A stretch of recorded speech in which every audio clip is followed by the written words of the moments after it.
If you're running a team of personal trainers underneath the roof of a gym or a facility, and you're wondering about some of the strategies on how do you most effectively help convert clients and get those trainers training more clients, I want to give you a couple of tips right now.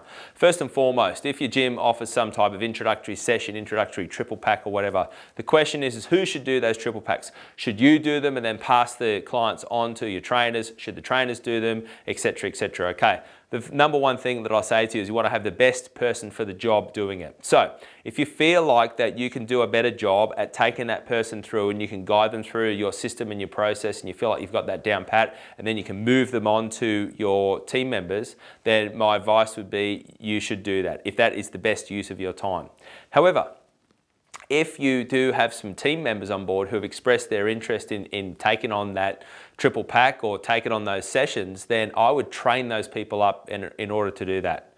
When I was running a team of trainers, of the 13 trainers that I would have, I'd probably have around about 5 or 6, about half of that team who were, I would say, more gung-ho, be the ones who wanted to get in there and follow the system and understand it. And so they'd be the ones who'd be conducting those type of introductory sessions.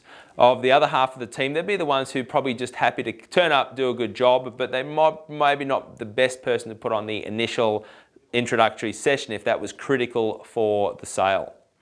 How would we reward them? Well, what we'd say is that in their terms and conditions and in their agreement with us is that we would require them to do a certain number of complimentary sessions every week or every month. Now, I would hammer down the throats the importance of them of doing these complimentary sessions.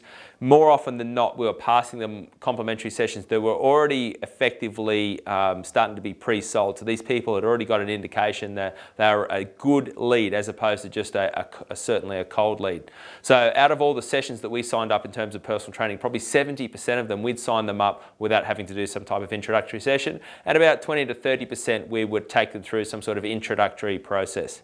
So I wouldn't be paying my team members to do that. That would be their responsibility to get in there and do their very best job at converting that person, and we'd track and measure the stats and figures and so forth from there.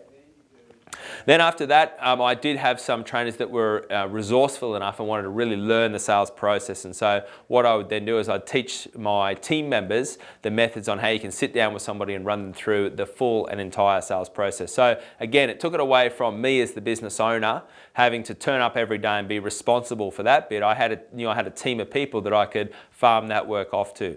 Now again, depending upon the nature of where that client went, I would decide a way to reward that trainer, because I had some trainers who would sit down and meet with someone and sell them in and go, well, the fact of the matter is I can't service that person, and so they'd be passing them on to one of our other team members. And so I'd find a way to reward that person. It might have been some recognition at the team meeting, might have been a small gift or something like that, but I certainly didn't feel the need to be writing checks all over the place, handing out money unnecessarily and all the rest of it. So more importantly, what I did was really emphasize the team culture and how all these people working together is going to benefit everybody in the long run. I really made acknowledgement and recognition of that at our team meeting. So those of you who have got a team and you're a bit struggling with this area, I hope this information has been useful for you, and I look forward to speaking to you soon in the future. Bye-bye.